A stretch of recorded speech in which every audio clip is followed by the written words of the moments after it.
this is the knit stitch. So once we've got some stitches casted onto our needle, we can go ahead and start knitting. And for now, we're just going to look at what just the knit stitch looks like on its own. So holding the needles, we're going to keep the needle that already has the stitches on it in the left hand. So that's always where that's going to be. And then the empty needle is always going to be in the right. And here we go. So what we're going to do, we want the stitches to be up close to the end of the needle, but not right at the edge because they might slide off.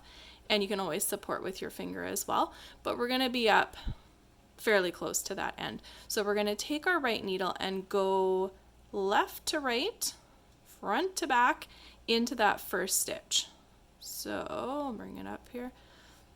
So we're going to go left to right in through there. So it's needle to needle in there. You haven't split the yarn at all.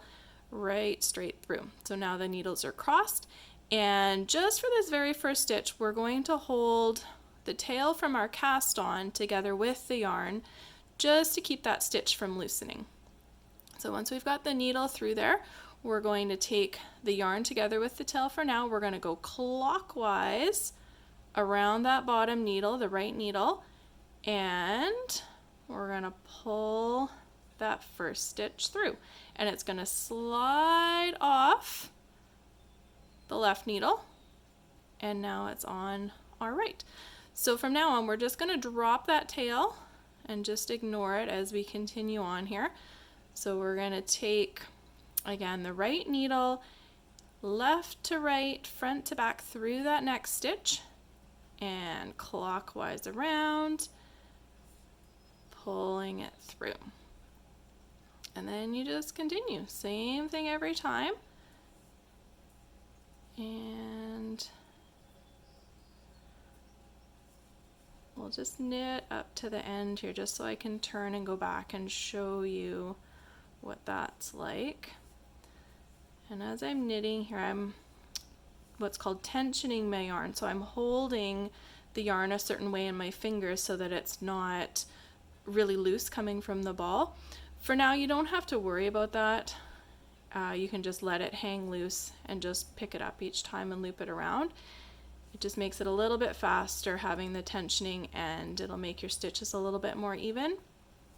But it is a lot to think about right at the start here.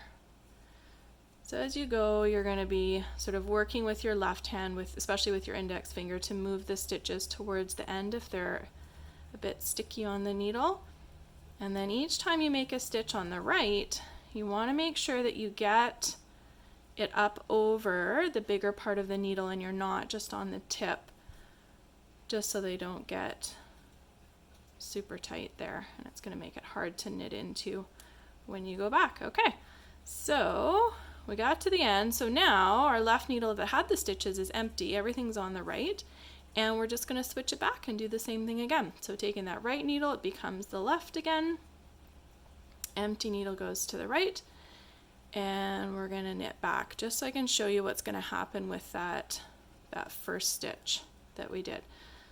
So here we go. So left to right, clockwise around, bring it through. So when we're knitting, only using the knit stitch here like this, it's called garter stitch, which means it's going to look about the same on both sides. I'll show you that at the end.